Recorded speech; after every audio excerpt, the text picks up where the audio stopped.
ایک قوم جس پر اللہ نے برکت برسا رکھی تھی، زرخیز زمین تھی، بھرے ہوئے گودام تھے، اونچے محلات تھے جو دھوپ سے چمکتے تھے،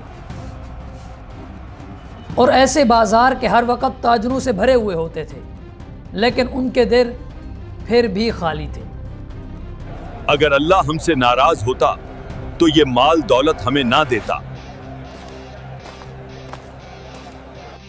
پھر اللہ نے ایک نبی بھیجا، نہ تاج نہ لشکر، بلکہ وہ حق کے راستے پر اکیلا چلتا رہا۔ نبی نے فرمایا، اللہ کے احکامات کو مانو، یہ بت تمہیں نفع نہیں دے سکتے۔ اگر ہمارے بت بے فائدہ ہیں تو پھر صدیوں سے ہمیں رزق کیسے مل رہا ہے؟ مگر جب اس قوم نے حد سے زیادہ انکار کیا اور نبی کے صبر کا پیمانہ چھلک گیا۔ تمہاری باتیں ہماری نوجوان نسل کو بگاڑ رہی ہیں، اس سے پہلے کہ زہر پھیلے ہم تمہیں ختم کر دیں گے۔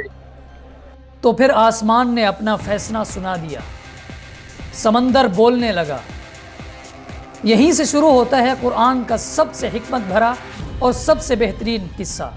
آج کے عراق کے علاقے دریائے دجلہ دنیا کے سب سے پرانے اور امیر شہروں میں سے ایک ایسا شہر جہاں زمین سونا اگلا کرتی تھی، دریا سے تجارت چلتی تھی اور لوگ اپنے آپ کو اللہ کے عذاب سے محفوظ سمجھنے لگے تھے۔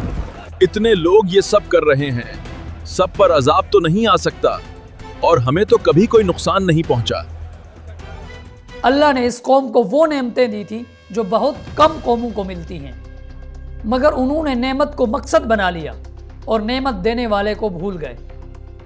یہ وہ قوم تھی جو حضرت لوط علیہ السلام کے بعد آئی تھی، مگر غرور تکبر میں حد سے زیادہ ڈوب گئی تھی۔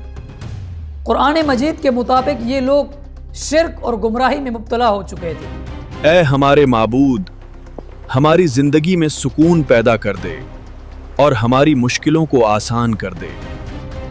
اللہ کو چھوڑ کر غیروں سے مدد مانگتے تھے اور بتوں کو طاقت کا سر چشمہ سمجھنے لگے تھے۔ ہم ان بتوں سے اس وجہ سے مدد مانگتے ہیں کیونکہ یہ ہمیں اللہ کے قریب کرتے ہیں۔ یہ اللہ کے علاوہ ان چیزوں کی عبادت کرتے تھے جو نہ انہیں نقصان پہنچا سکتی تھی نہ انہیں فائدہ، اور وہ کہتے تھے، ہم ان کے قدموں میں جھکتے ہیں تاکہ اللہ ہماری بات سنے۔ قرآن مجید میں آیا ہے، جو اللہ کے علاوہ دوسروں کو پکارے اس سے زیادہ گمراہ کون ہو سکتا ہے؟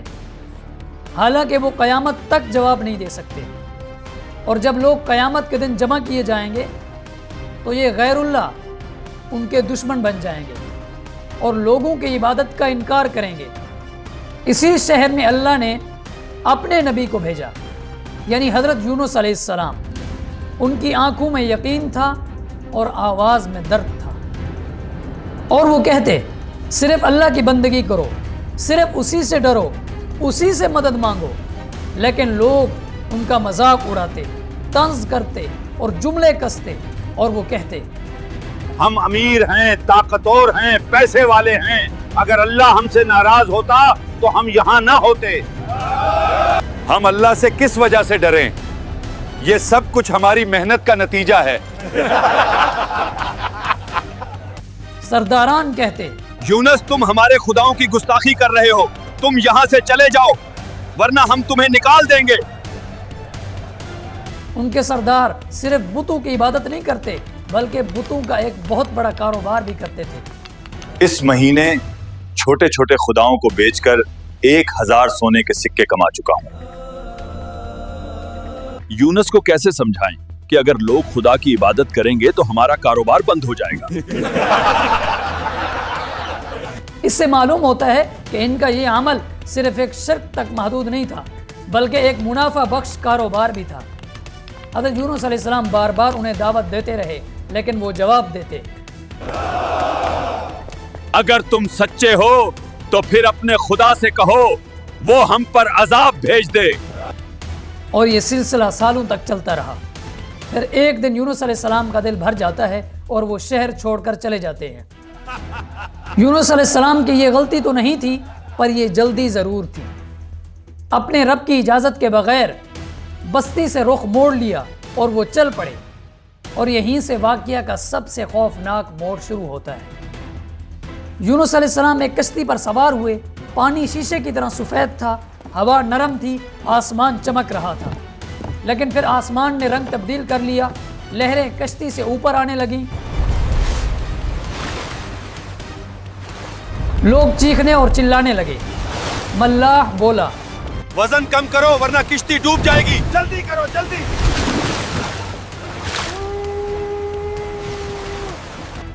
سمندر جیسے ایک شخص کو مانگ رہا ہو۔